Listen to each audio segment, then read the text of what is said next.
¿Cuál es la mejor línea que tiene Lego a día de hoy? ¿Qué hay de cierto en que invertir en Lego es más rentable que invertir en oro? ¿Cuál es el problema que hay con los atrapapolvos? ¿Y qué es un atrapapolvos? ¿O cómo puedes empezar tú a crear tu canal en YouTube? Esas son algunas de las preguntas, de las reflexiones que voy a tratar de contestar en este episodio número 13 del podcast. Ya llevamos 13 semanas con él, nada mal. Pero antes, como siempre, te invito a suscribirte, a dejar un like, dislike, comentario, lo que te apetezca. Ya sabes que estás en tu casa de Lego en español. Mi nombre es David, yo soy la cara visible de esta comunidad de Todo Brick y no me río más. Vamos directamente con la chicha de la semana, que es bastante.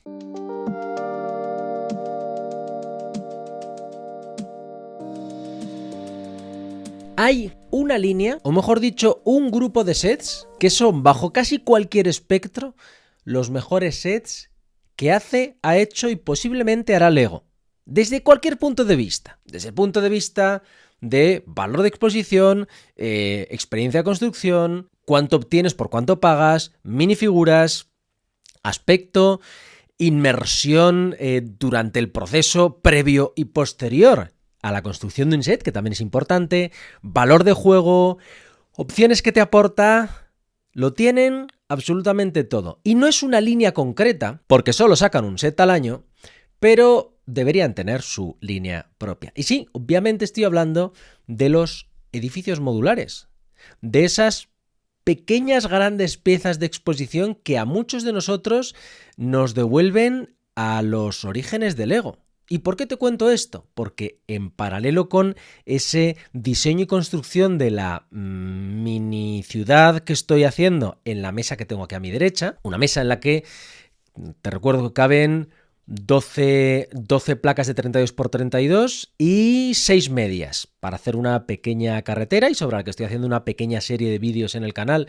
cortitos al respecto pues, de cómo estoy organizándome yo físicamente para hacerlo, porque de verdad que no es nada fácil. Había que vaciar la mesa, ver el espacio que hay, cuántas placas caben, que casualmente caben un número entero de placas, caben 6 placas perfectas, o sea, no sobra media ni falta media.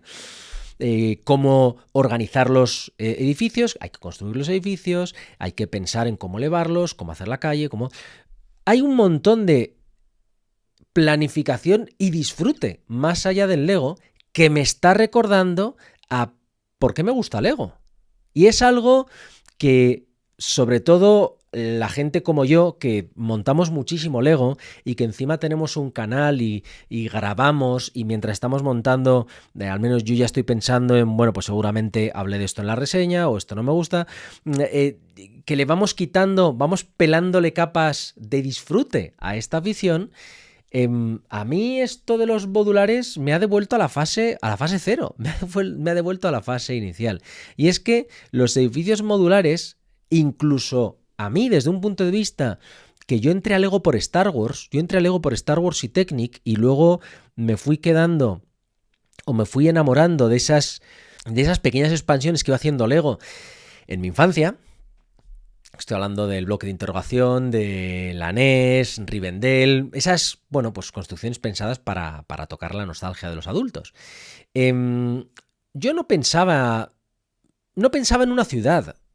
Sí que es cierto que durante los primeros años de consumir contenido veía las ciudades de otros, sobre todo creadores americanos, que tienen esos casoplones y con esos sótanos y esas buhardillas, y decía, joder, pues tiene que estar muy bien poder construir una cosa de esas, pero lo veía muy lejos, lo veía imposible. Al final yo vivo en una casa más o menos grande para los estándares españoles, pero no es para nada grande. Tenemos 4 habitaciones, una es esta y ya sabéis que no es muy grande, ya la habéis visto. De hecho, la broma que me hacía en un directo uno de los Todo Brickers era que una plaza de garaje tiene más metros cuadrados que esta habitación, lo cual, por cierto, a mí me sorprende. A mí me sorprende porque yo creo que las plazas de garaje son más pequeñas que esto. Pero bueno, detalles aparte.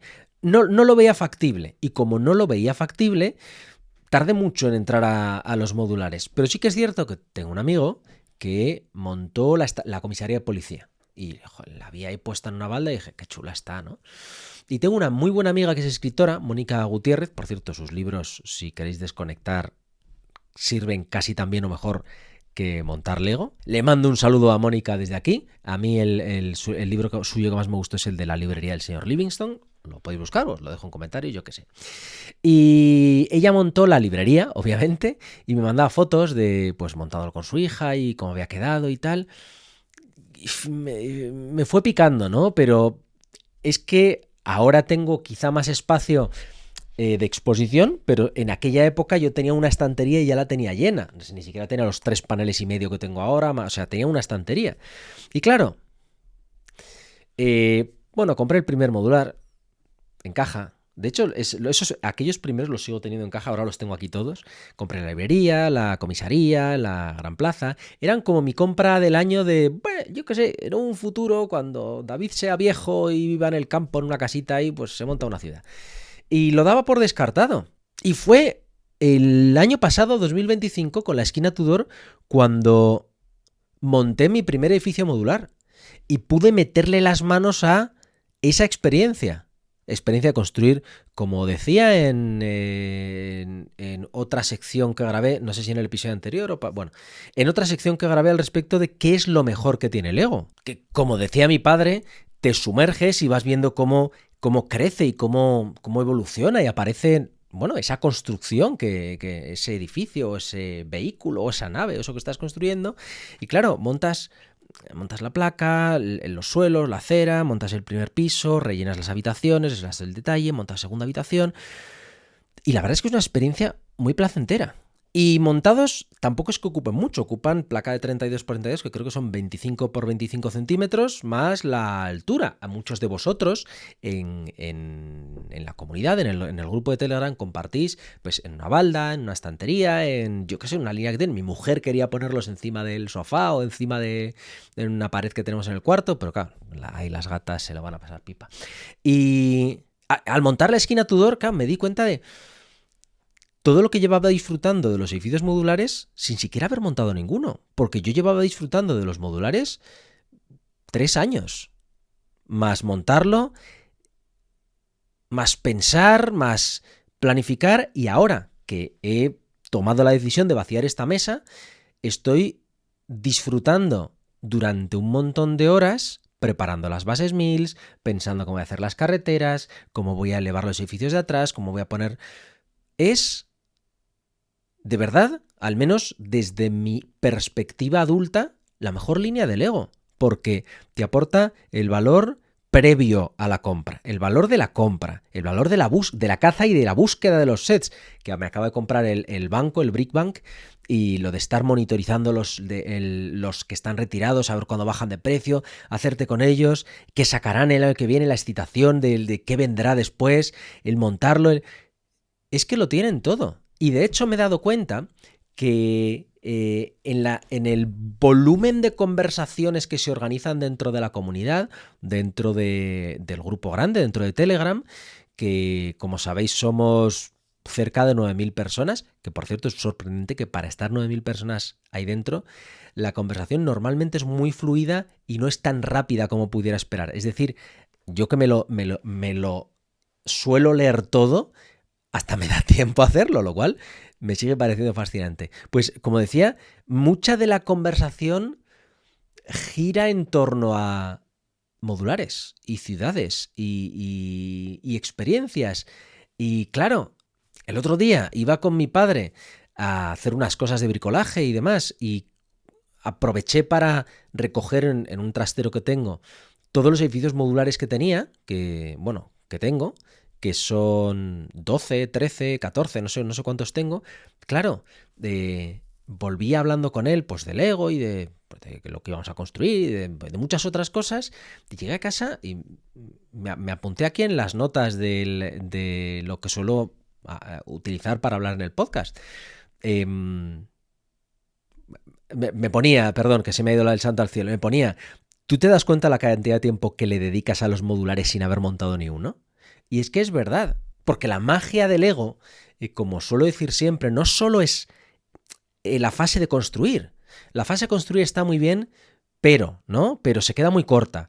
En el fondo, para mí un Lego perfecto es un Lego que te tiene intrigado, emocionado, antes de que salga, antes siquiera de que sepas que exista, durante el proceso de que sabes que existe pero no lo has visto, luego cuando lo ves por primera vez, el comprarlo, hacerte con él, construirlo y el qué vas a hacer con él después. Y en el qué vas a hacer con él después, salvo que el set sea un juguete o seas un constructor de mocks, normalmente es ponerlo en un hueco de la estantería y ahí se queda. El logo de Star Wars me parece un set maravilloso, pero ya está puesto ahí, decora los planos y ya está, no tiene mucho más.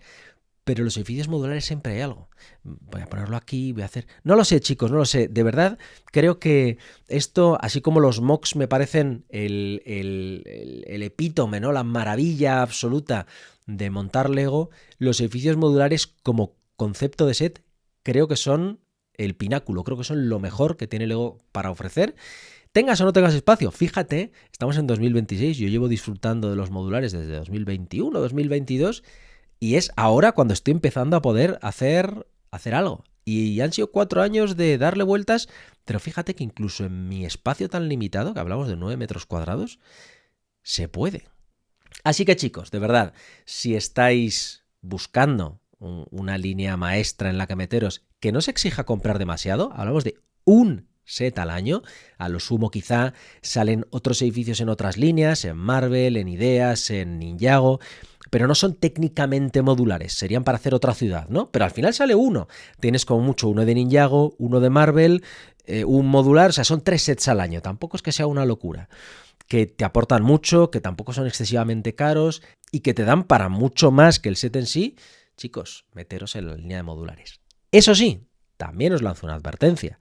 Si no queréis engancharos a una línea de la que vais a comprar uno y vais a necesitar comprar muchos más, no os metáis en modulares. Porque yo recuerdo cuando compré el primero, automáticamente empecé a buscar todos los demás. Tengo una lista con todos los demás, los precios, que es muy divertido. Pero sacan uno al año, más todos los que han sacado ya, que vamos por el 21º.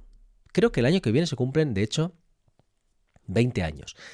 Así que yo esperaría algo grande, algo impactante, algo espectacular. Pero bueno, chicos, esto es lo que os quería contar. Esta es mi opinión al respecto de los modulares y por qué creo que son lo mejor que tiene Lego a día de hoy. Dejadme vosotros lo que pensáis, lo que opináis y sobre todo, si vivís una situación como la mía de un espacio muy reducido, ¿qué habéis hecho con los modulares? ¿Cómo los tenéis expuestos? Y oye, si os animáis, veníos a Telegram y compartirlo con todos nosotros, que no sé el resto, pero yo saco un montón de ideas muy buenas de las cosas que compartís. En fin, un abrazo chicos y nos vemos en la siguiente reflexión, sea en el episodio largo en el canal principal, en Todo Brick, o los fragmentos cortos o más cortos que os subo en el canal secundario en el rincón de Todo Brick. Un abrazo y hasta entonces.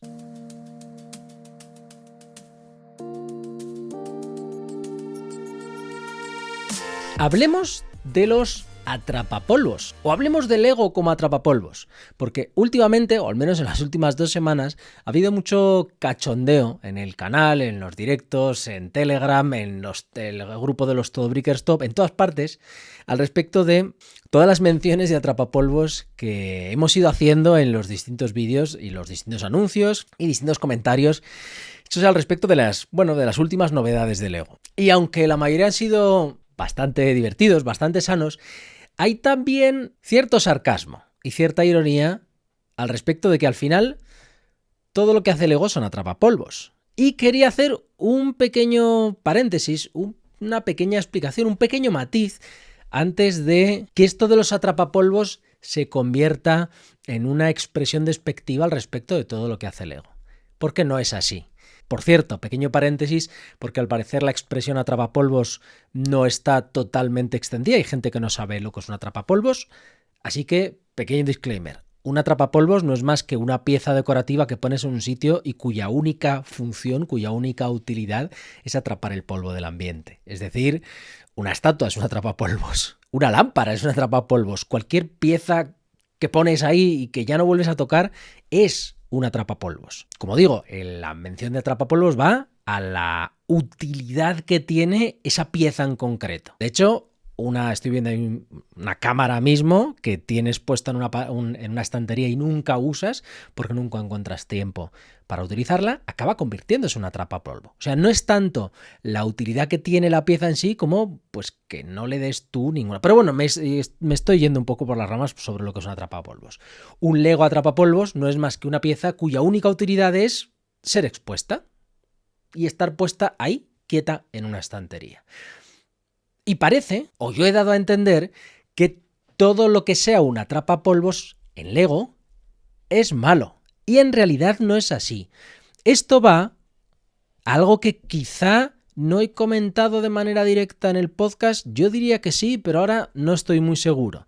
Va más a algo que en ventas y en marketing se tiene muy presente a la hora de diseñar un producto, o diseñar una experiencia, o diseñar un canal, o diseñar un embudo de ventas, o diseñar algo. Y es la intención. Y es con qué intención haces las cosas. Porque muchas veces, bueno, quizá algunas veces, el qué haces no es tan importante como el para qué lo haces.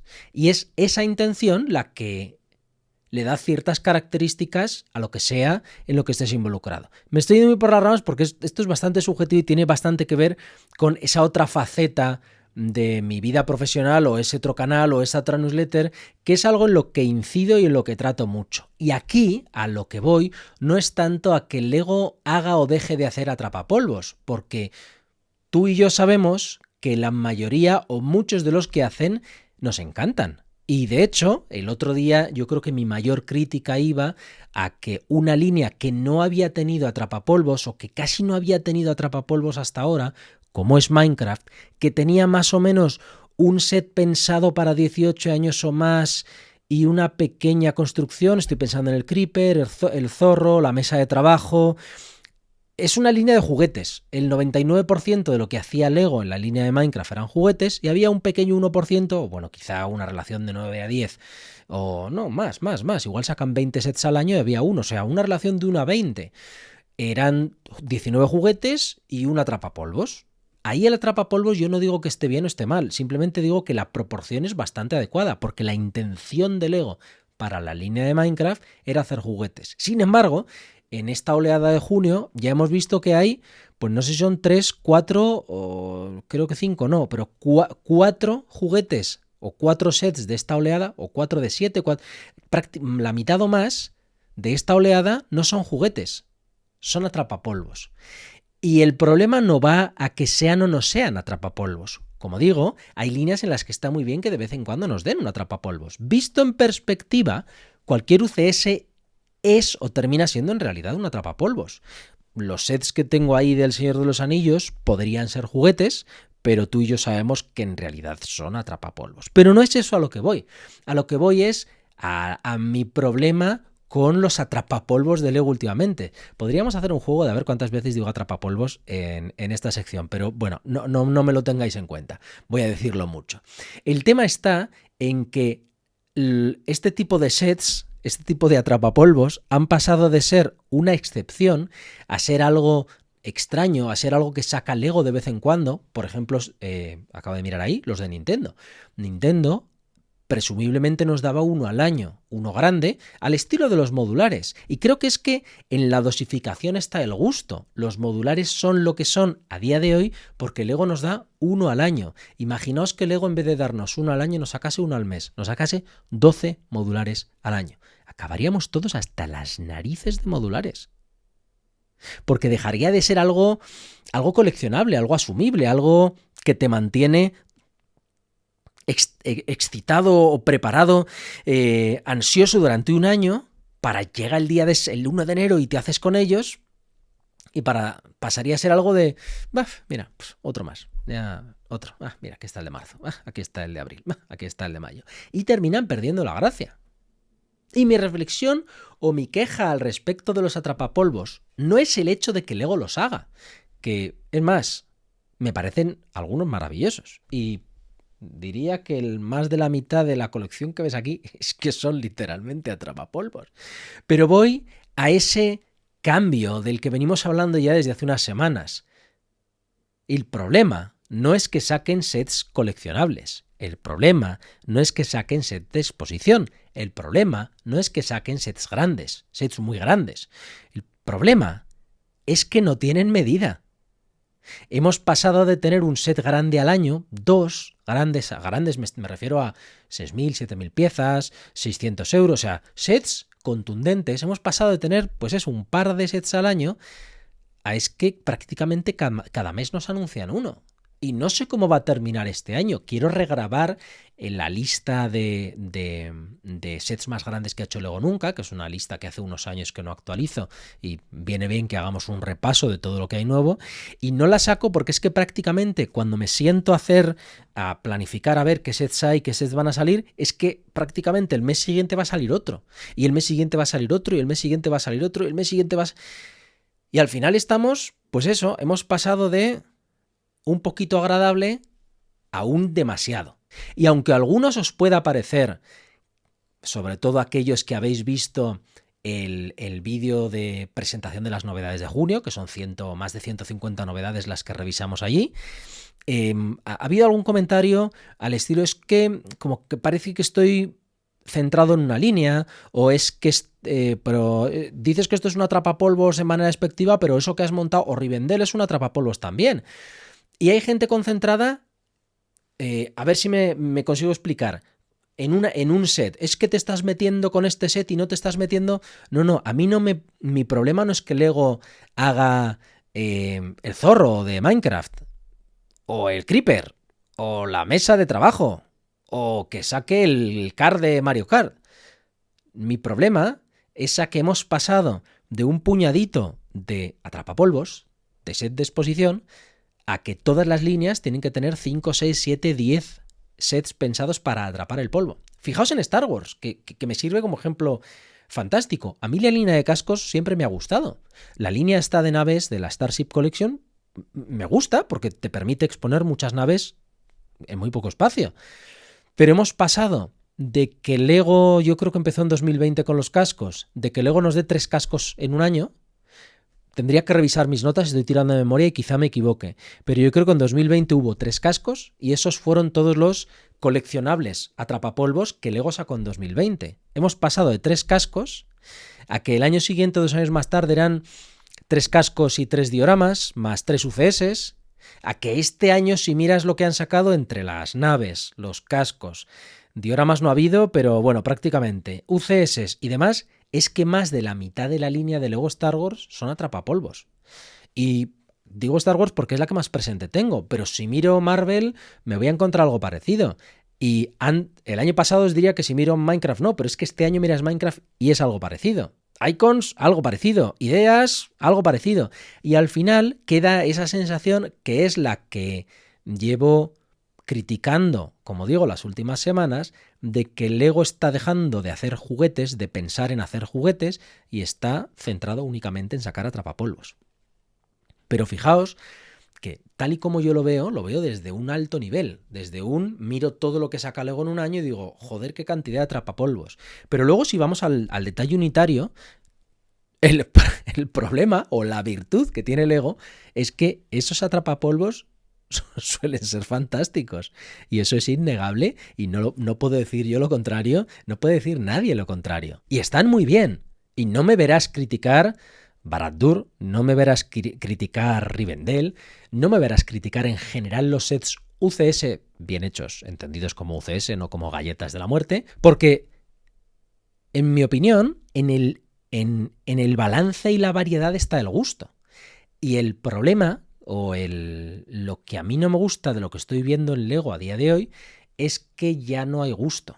Y hemos pasado de un pequeño porcentaje más o menos agradable, un soplo de aire fresco en el ecosistema Lego, a que todo tenga que ser atrapapolvos. Que no sé si me he explicado, pero yo creo que se ha entendido el punto y espero que se entienda que, sobre todo de cara a las cosas que van a salir de aquí a corto plazo, que van a ser atrapapolvos grandes y caros. Que mi crítica no va a ellos de manera aislada. Mi crítica va al conjunto, a que Lego ya no parece estar esforzándose en mezclar dos mundos y el único motor que tienen ahora a la vista para diseñar nuevas líneas, nuevos sets, nuevos subtemas, nuevas colecciones, es de qué forma hacer algo más grande, más caro y menos usable. Pero bueno, chicos, esta es mi opinión. Este es el pequeño anexo que quería daros para el podcast de hoy. A ver si me da para editarlo. Dejadme en comentarios lo que pensáis y lo que opináis vosotros, que sé que muchos opináis distinto a mí. Y precisamente, como digo, en la variedad de opiniones está el gusto. Pero bueno, hasta aquí esta pequeña sección. Ahora te dejo que sigas viendo el podcast si estás viendo esto en el canal principal o que elijas el fragmento o la reflexión que te interese si estamos hablando del canal secundario del Rincón de Todo Brick.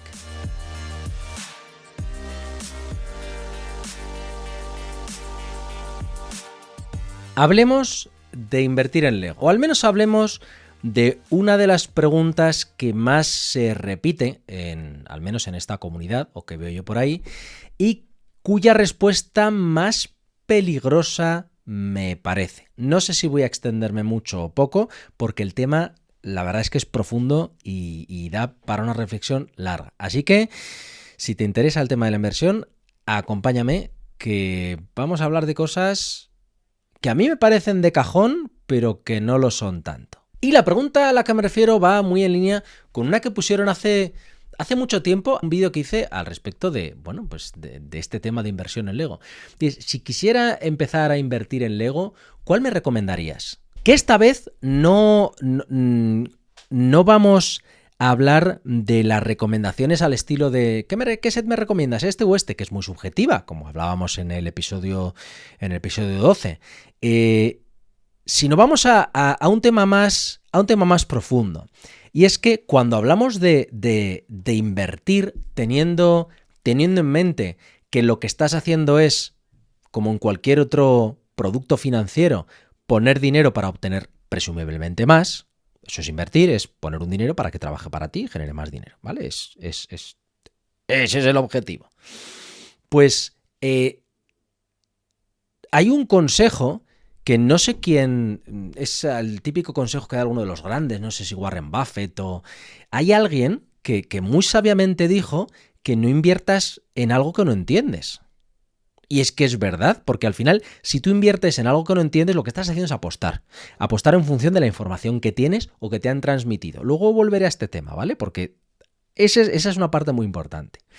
Y claro, si tú no entiendes cómo funciona el mercado de segunda mano de Lego, que es al final donde vas a vender tus sets o tus inversiones.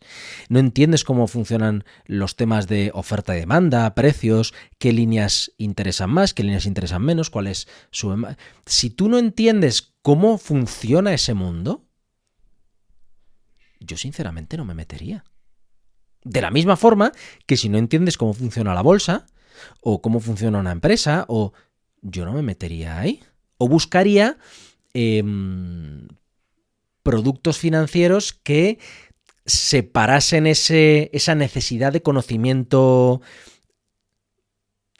individual y específico y, bueno, fueran robustos a ciertos cambios. Es disclaimer absoluto, no vengo aquí a dar consejo financiero, vengo a daros una opinión al respecto de cómo creo yo que hay que enfocar temas que van de dinero. Y es que yo creo que hay dos máximas a la hora de invertir que yo aplico en todo y me parecen muy razonables. Una es esa, que no inviertas en algo que no entiendes. ¿Quieres invertir en Lego? Como si quieres invertir en criptomonedas o en bolsa o en, yo qué sé, en lo que te dé la gana. Ponte a estudiar, ponte a empollártelo, ponte a investigar, ponte a aprender y ponte a forjarte una opinión propia. Me parece esencial. Esa es la primera parte. Y la segunda, que creo que también es muy importante, sobre todo por a veces ciertas preguntas que se hacen, la segunda es, que tampoco sé de quién procede este consejo, pero que nunca inviertas un dinero que necesites. A las inversiones se llega con un dinero del que puedes llegar a desprenderte. Porque una inversión, cualquier inversión, tiene un riesgo asociado. Invertir no está exento de riesgo. Puedes meter 1.000 y recibir 2.000, bueno, aunque lo más normal es que recibas 1.070 o en 7%, que depende un poco de lo que hagas, ¿no? Pero también puedes meter 1.000 y sacar 500 o meter 1.000 y sacar 0. Y con Lego hay un riesgo enorme, que de hecho lo hemos visto a lo largo de los últimos años, y es que sobre todo gente que invertía en años en los que todavía no había un mercado de segunda mano muy grande. Estoy pensando en el Tumbler antiguo, estoy pensando en el Rojo 5, en el 10-240, estoy pensando en ciertos sets que la gente guardó durante 4, 5, 6 años, y lo digo porque este Tumbler que veis aquí se lo compró un tipo que tenía como 9 o 10 Tumblers hace unos años. Y claro, esa gente de pronto, Lego reedita el set, lo hace mejor, más barato, porque estos tumblers estaban ya por 400 euros y de repente luego sacó uno por 250, o no recuerdo el precio, o el Rojo 5 que se vendía por 300, 350, 400 y luego te saca un CS por 200. Entonces, claro, Lego reedita el set y el mercado, ese valor seguro en el que habéis invertido se desploma. Entonces hay un riesgo muy grande en dinero y en espacio, porque ese es otro factor que yo creo que no se suele mencionar, y es que para invertir en Lego, rebobino, cuando tú inviertes en una acción o en Bitcoin o en un producto financiero, físicamente en tu casa no tienes nada. Bueno, quizá una llave de claves, ya me entiendes, no tienes nada. Si inviertes en oro, lo que tienes en casa es muy pequeñito, porque el oro vale muy poca cantidad, vale mucho dinero. Pero es que si inviertes en Lego, estamos hablando, ya sabéis cómo son las cajas. Es que esto solo es un set. Imagínate que quieres, no sé, que tienes 10.000 euros para invertir. ¿Cuántos clubs de jazz puedes comprar por 10.000 euros? Es que, bueno, tema espacio es importante. Necesitas tener un espacio muerto durante muchísimo tiempo. Y eso tiene su coste. Y luego, lo que acabo de decir, ¿esto es escalable? Quiero decir, comprar un set hoy y que dentro de 3 años quizá le saques 20 o 30 euros, podría ser factible. Pero apalancar dinero 3 años para 20 o 30 euros, hombre, lo ideal sería apalancar miles para sacar miles, ¿no? Yo lo veo así. Entonces la pregunta que tienes que hacer, ¿es escalable? Porque claro, el riesgo se multiplica. No es lo mismo tener que vender un set que tener que vender 1.000 sets. Quizá, si tienes el santo grial de los sets y hay que hay una estrella fugaz que elimina todos los sets de todos los clubs de jazz y el único que queda en el mundo es este y la gente lo desea, y entonces yo he puesto 200 euros y saco 20.000, pues estaría muy bien, pero no va a pasar. Para invertir en Lego hay que meter mucho dinero en muchos sets, mucho espacio que luego tienes que vender. Entonces, ahí me recuerda mucho hay una anécdota que se suele contar, que ¿qué es más fácil? ¿Vender 100 Seat Panda o un Bugatti? Es mucho más fácil vender el Bugatti, porque tienes que vender uno. Sí, quizás es más difícil encontrar a la persona que te lo quiera comprar, pero es más fácil encontrar a un comprador que a 100, por mucho que haya más compradores del de 100. Aparte que luego, si vendes un Bugatti tienes que hacer papeleo por un Bugatti, y si vendes 100 Seat tienes que hacer papeleo por 100 Seats y mover... ¿Entendéis, no? La logística es importante. Pero es que ni siquiera voy a estos temas más prácticos, tangibles, de hacer números y de, bueno, me compensa, no me compensa. Voy a que por culpa de la popularización del Lego y por culpa de ciertos artículos un tanto amarillistas y mensajes de es que invertir en Lego es más rentable que invertir en oro, que cogido con pinzas, chavales, y cogido con pinzas en sets muy concretos de hace 15 años. Dime qué set de hoy va a valer 4.000 euros dentro de 5 años, 10 años.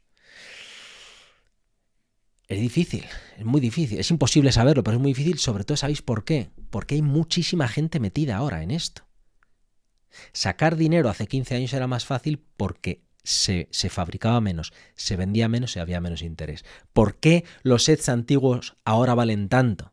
Porque hace 15 años la masa de fans de Lego era esta y ahora se ha multiplicado por 10. Hay 10 veces más gente intentando conseguir sets que ya están descatalogados y que no se fabrican. Pero la pregunta que os tenéis que hacer es, claro, pero es que ahora hay una masa de... posiblemente estemos llegando al tope de fans de Lego que va a haber. y estamos llegando posiblemente al tope de fabricación. Entonces, invertir en lo que hay ahora, claro, es complicado porque hay tanta oferta y tanta demanda que el mercado está muy regulado. Pero bueno, que es que ni siquiera iba a eso, es que me estoy liando. El tema me interesa y me gusta. Pero a lo que voy, es a que hay tanta gente metida en este mundillo que hay mucha gente opinando al respecto de qué merece la pena invertir, qué no merece la pena invertir, con páginas incluso que te proyectan el beneficio que puedes obtener si compras ciertos sets. Y yo os lanzo una pregunta. ¿Qué sacan ellos? Porque vuelvo a hacer la analogía con el mercado financiero. En el mercado de finfluencers de YouTube es relativamente típico que esquemas en los que intentan generar una demanda de algo que les beneficia a ellos, bien porque les han pagado un patrocinio o bien porque tienen inversiones. Es que imagínate que yo soy el dueño de todos los clubs de jazz y yo los tengo todos y me pongo a generar vídeos diciendo que es el mejor set, que la demanda es brutal, que la proyección de valor es que todo se dispara. ¿Qué es lo que estoy haciendo? Aumentar el sentimiento de necesidad de comprar el club de jazz. ¿Y quién te va a vender el club de jazz? Entonces, ¿quién se está lucrando? Quiero decir, es que es como os decía, es un tema muy complejo. No sé si terminaré publicando esta parte del podcast o no. Pero yo no digo que todos los que te hablan de invertir en Lego tengan un interés secundario en hinchar o deshinchar unos precios. Pero sí que intento transmitiros que hay tanta gente metida ahora en esto que, vuelvo al principio, os tenéis que forjar vosotros vuestra propia idea, basada en vuestra propia experiencia y en vuestros propios datos. No en lo que os diga nadie, ni siquiera yo. Lo que os diga nadie. Porque al final, esa gente tiene una agenda, tiene un interés, tiene una expectativa. Y ni siquiera eso. Es que es muy fácil ponerse a hacer vídeos generando ruido para que tú te gastes el dinero sin que a mí me cueste nada. Y luego tú dentro de 5 años te encuentres con unas cajas en tu trastero que no valen nada. En fin, que es a lo que voy. Si no entendéis el mercado, no os metáis. Si no tenéis dinero de sobra que podáis parar 5 años o perder, no os metáis. Y desde luego, no os metáis esperando esa promesa de es que vas a ganar un 40, un 50, un 60, un 100, un 300% del dinero que metas. Porque eso lo único que hace al final es crear una expectativa y una burbuja que acaba reventando. Como os digo, ¿queréis invertir en Lego? Fantástico. Poneos a monitorizar cómo se mueven las ventas de Lego. Cómo se mueven las ventas de Legos actuales y las ventas de Legos pasadas y las ventas de Legos que se retiran y cuáles son los sets más populares y temas más subjetivos. Porque el otro día me decía un seguidor, ¿no? Es que se venden muchísimos a este precio. Y decía, no. Hay muchísimos anuncios de ese set a ese precio. Eso significa que no se están vendiendo. Y eso significa que hay muchos vendedores con el mismo set. Y eso son cosas en las que, por gracia o por desgracia, hay que pensar. Y siento decirlo, que invertir en Lego no es más fácil que invertir en otro activo. Invertir en Lego es complejo, arriesgado, consume tiempo, espacio y presumiblemente dinero. Y nadie tiene una fórmula mágica que te diga, si compras esto, esto y esto, a X años vas a ganar tanto. No existe, de verdad, no existe. Esto es una experiencia que se acumula a base de prueba y error. Y para cerrar, no sé si ha quedado claro, yo no intento transmitiros que no invirtáis en Lego. Os intento transmitir que lo hagáis con cabeza y que no lo hagáis por lo que habéis oído que pasa. Que lo comprobéis vosotros. Porque al final los que se están jugando el dinero sois cada uno de los que queréis invertir en Lego. Y que yo os diga, compraos el club de jazz, bueno, ya está retirado. Compraos el club, me viene bien. Compraos el club de jazz porque os vais a forrar. Yo no gano nada. O sea, vosotros tirad el dinero que queráis y si por lo que sea sale bien, encima voy a generar una audiencia que... No lo sé, chicos, no lo sé. Es un tema complicado. Y no solo por esto que os estoy diciendo y que hace falta tener un conocimiento, sino porque, en mi opinión, no todo el mundo está preparado para escuchar todos los consejos. Y esto creo que aplica también al mundo financiero y al mundo de... Porque cuando tú oyes a dos personas que se dedican a invertir en esto, las oyes hablar, puedes malinterpretar ciertas señales o ciertas cosas que dicen que tienen sentido para ellos, con su sistema, con sus precios, con su dinero, con su... Es complicado, es complicado. En fin, pero bueno, esto es lo que os quería comentar. Esta es un poco mi opinión general al respecto de la inversión en Lego. Tened cuidado y hacedlo con cabeza. Si queréis compartir la vuestra, dejadla en comentarios y oye, iniciamos un debate sano, como siempre. Y si da para más, pues volvemos a hablar del tema. Y ahora sí, chicos, hasta aquí el punto de hoy. Nos vemos en el siguiente, si estáis viendo esto en el canal secundario, en el rincón de Todo Brick, o seguimos con el podcast si lo estáis viendo en el vídeo largo, en el episodio completo.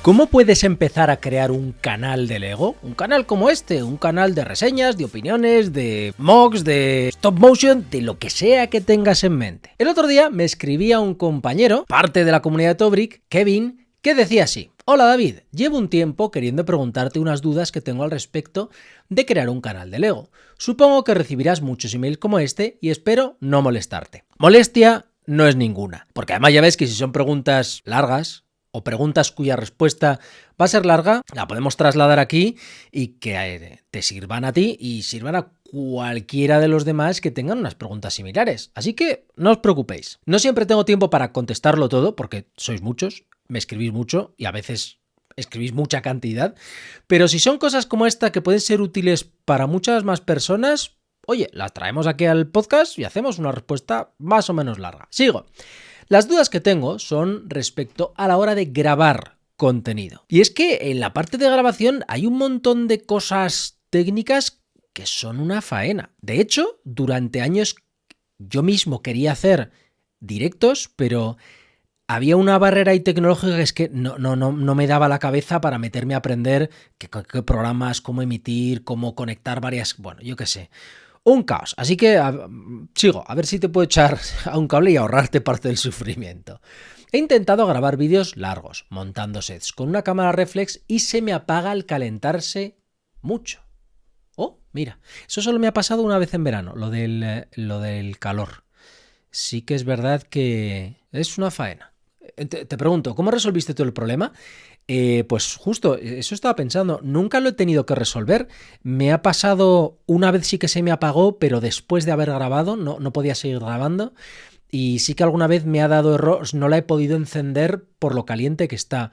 Pero yo creo que tal y como la tengo puesta, es difícil que suceda. Y además, creo que respondo a alguna de otras de tus preguntas futuras, en vez de la batería interna, como la que tengo en esta cámara de aquí, las baterías de litio, estas de aquí, en vez de usar estas, lo que uso es una enchufable, que yo creo que se calienta mucho menos esa batería que la batería de litio. Pero vamos, que es que no hay mucha... O sea, una vez que el dispositivo se ha calentado, se enfría o... Bueno, quizá esto te responda. Yo tengo dos cámaras, entonces puedo seguir trabajando aunque una de ellas no funcione o tenga el problema que sea. De todas maneras, sigo, que al final yo creo que te puedo dar algún consejo más o menos majo. Al hacer, o al menos que te va a ahorrar problemas, al hacer directos no se te apaga en ningún momento y se ve muy bien. Por lo que te digo, está enchufado, tengo una batería enchufable que no pesa mucho y como no tiene, simplemente alimenta corriente a la cámara, entonces lo que es el cacharro de batería no se calienta. ¿Podría habérseme apagado las veces que se me ha apagado porque usaba la batería? No lo recuerdo. De todas maneras, estamos cerca del verano. Si en el verano me pasa, a ver si me acuerdo y os lo cuento. Sigo. Supongo que también grabarás con un móvil en plano cenital el montaje de las piezas. ¿No se te ha resentido la batería de este? He pensado hacerlo con el mío y me da cosa que se me fastidie por esto mismo. A ver, Te contesto por partes. Lo primero, tengo una segunda cámara. A veces los planos cenitales pongo la segunda cámara. No lo suelo hacer por comodidad, porque aquí tengo, si lo bajo, una pinza, que es con lo que suelo conectar el dispositivo secundario, que normalmente para este plano no necesito tampoco demasiada cámara ni demasiado juego. En cuanto a que si se resiente la batería del móvil, pues ¿qué te voy a decir? Yo utilizo un iPhone de 2020. O sea, mi móvil tiene 7 años ya. El móvil que uso para grabar y su batería dura una mierda. Su batería está ya hecha polvo. Así que, ¿se resiente? Bueno, pues piénsalo de esta forma. Yo empecé este canal con ese móvil. Yo no usaba una reflex, yo usaba mi móvil. Y grabé, y fue mi móvil principal. 2020, 21, 22, 23, 24... Creo que el iPhone que uso es un 16E, que es, o sea, además del plano cenital, en 2025 creo que fue, me compré el 16E, o el año que saliera, yo creo que fue el 25. Pero no lo hice por la batería, fíjate, lo hice por separar las redes sociales de mi teléfono personal. Así que, ¿se resiente? Bueno, no sé si se resiente por la cámara o el vídeo en sí, o porque ya le toca resentirse, que es un móvil que tiene sus años. Lo que sí que te puedo decir es que en mi casa estamos muy, muy, muy acostumbrados a llevar una batería de bolsillo. En el día a día no, pero cuando salimos, porque al final vamos con un cargador y siempre encuentras algún momento para recargar la batería, en el coche o donde sea.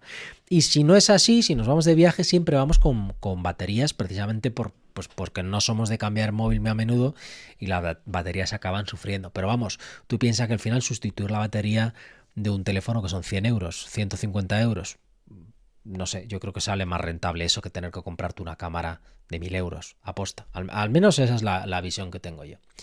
Sigo. Y por último, ¿cómo haces para poner dos vídeos en uno a la hora de hacer los directos? Es decir, dos pantallas, una donde se te ven pequeñito a ti directamente y la otra el plano cenital. Bueno, en edición supongo que sabrás hacerlo, necesitas las dos fuentes de vídeo y luego las rescalas con lo que quieras. Y luego a la hora de hacer directos, yo no soy ningún experto y de hecho, cada vez que intento hacer ciertas mejoras que tengo en mente, como por ejemplo poder meter comentarios de YouTube en la propia pantalla, no sé hacerlo. Yo sé que hay softwares que lo hacen, pero intenté trabajar con uno que no se sincronizaba, yo qué sé. Como os digo, la barrera tecnológica a veces supone un problema. Entonces, ¿yo cómo lo hago? Yo utilizo OBS. OBS es de hecho, estoy grabando el podcast, lo grabo directamente con OBS. Intentaré ponerte bueno, vamos a ver si te pongo una segunda pantalla, yo creo que ya la estás viendo, y aquí tienes OBS. Yo desde aquí puedo cambiar a que se vea minimizado, ahora no tengo la segunda cámara conectada, así que no se ve, y es con esto con lo que tú puedes meterle varias fuentes diferentes. En este caso ya ves que de hecho, bueno, no sé si lo estás viendo, pero te lo cuento yo. Tengo metida la cámara principal, la cámara secundaria, la cámara del móvil, tengo todas las cámaras, entonces en función de lo que estoy haciendo, activo unas u otras y luego las puedo rescalar como en un software de edición, pero sobre la marcha. Sí que es cierto que si para hacer directos sencillitos en los que no necesitas cambios de plano, yo lo que hacía era, pues trabajas con un móvil o trabajas con una cámara y la conectas directamente donde quieres. Si ya quieres complicarte más la vida, necesitas un software intermedio. Sé que hay muchos. Me suena StreamYard, había una con un pato, que no sé si es StreamYard, OBS, y luego sé que hay otras que te lo dan todo más o menos hecho. Con OBS te lo tienes que hacer tú, pero, chico, a mí me funciona de maravilla. Pero bueno, sigo con el email. Como ves, tengo muchas dudas, pero también muchas ganas de empezar. Muchas gracias por tomarte tu tiempo para leerme. Eres referencia para muchos que, como yo, estamos empezando. Un saludo. Muchas gracias, Kevin. Lo que te quería decir al principio. ¿Tienes muchas ganas de empezar? Yo te diría que lo más importante que tienes que hacer, más que preocuparte por el equipo, es empezar. Al final, no sé qué tendrás en mente, pero hacer directo, o te digo como lo veía yo, hacer directos cuando no te sigue nadie, no sé. También es verdad que yo no uso Twitch y quizá en Twitch funcione así, tengas que empezar sin audiencia y la vas construyendo ahí. No lo sé muy bien. Pero yo empecé primero construyendo el canal y, bueno, viendo a ver si me veía alguien, si me quería ver alguien, si es que en el fondo no tenía ni idea si me iba a ver nadie. Y luego cuando ya me veía mucha gente, a mí de verdad, Pero esto es de formación profesional porque yo los directos no era un consumidor de directos, entonces no me planteaba que nadie me fuera a ver y por eso no los lanzaba, por eso no invertía el tiempo en hacerlo. Así que lo que te digo, lo mejor es empezar directamente con lo que sea que tengas. Yo si fuera tú no compraría nada de equipo salvo que sea tu pasión, salvo que lo que te guste sea hacer vídeos y te guste la edición y yo que sé, disfrutes comprando titaditas, micrófonos, cámaras. Trabaja con lo que tengas y con las limitaciones que te encuentres. Al final, cada equipo es un mundo y como he dicho en alguna otra ocasión, bueno, no sé si aquí o en el otro canal, las carencias y las limitaciones son precisamente las que potencian más la creatividad. Pero si quieres te doy un último consejo que es el que le he dado a todo el mundo cuando trabajaba como haciendo mentorías, a mi familia, a mis amigos, a quien me quiera escuchar, y es que tenemos mucha tendencia, los seres humanos, a concentrarnos en el problema y no en las soluciones. Tenemos mucha tendencia a hacer listados de todo lo que no tenemos, lo que no sabemos y lo que no va bien, cuando en realidad la única pregunta que te tienes que hacer es ¿cómo empiezo? ¿Cómo empiezas ya? Que de hecho esto es algo muy común en YouTube. Nunca he asesorado a nadie en YouTube, pero sí que he asesorado en otra serie de temas de marketing digital, de temas web, de temas de negocio, de temas de marca personal y algo muy común, como te digo, es hacer esa lista de cosas que no tienes y por las que en el fondo utilizas de excusa para no empezar. La lista de cosas que no tienes, al final, no vale para nada. En lo que tienes que pensar, lo que tienes que mirar es ¿qué tengo? ¿Qué puedo hacer? Y empezar. Es que me estoy acordando de 2020, cuando empecé yo, aquel agosto. Yo os lo he contado alguna vez. Yo no tenía cámara. Tenía el móvil, que de hecho ahora no sé dónde está. Usé ese móvil. No tenía soporte para grabar lo que montaba. Me construí uno con un rollo de papel higiénico de estos de cocina largo, pegado con un montón de cinta americana a una torre de CDs y con un corte en bisel para poder grabar en la mesa. Otra limitación que esta creo que no la he contado. El sitio en el que grababa no me llegaba el cable para cargar el teléfono en paralelo, así que lo que hacía era grabar mientras duraba la batería, se cortaba, lo cargaba y volvía a grabar. O sea, era todo muy, muy artesanal, pero como te digo, lo que hay que hacer es empezar y aprender y sobre todo disfrutar y hacer aquellas cosas por las que de verdad disfrutes, porque este tipo de trabajos de creación de contenido, de Lego, de lo que sea que quieras hacer, son más algo secundarios. De hecho, yo te diría que si alguien quiere dedicarse a esto, lo primero es buscar un trabajo que te pague las facturas y haz esto en tu tiempo libre porque te divierta. ¿Por qué te digo esto? Porque al final hay cosas que vemos que hacen los demás y que, bueno, es que tengo que hacerlo porque estoy pensando en los directos. Yo veía a la gente hacer directos y decía, pues tendré que hacer directos. Pero es que no me apetecía. No me apetecía, además me daba miedo que no me viera nadie. Si es que las cosas como son.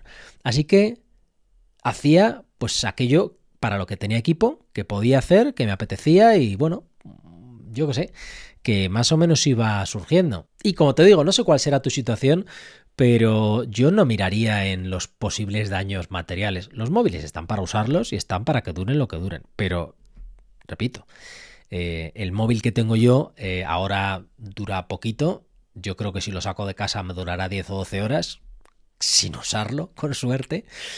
Pero con eso he tirado 6, 7 años y no le veo un problema. Y lo que te digo, si la cámara se te calienta para hacer vídeos largos, pues graba a trocitos.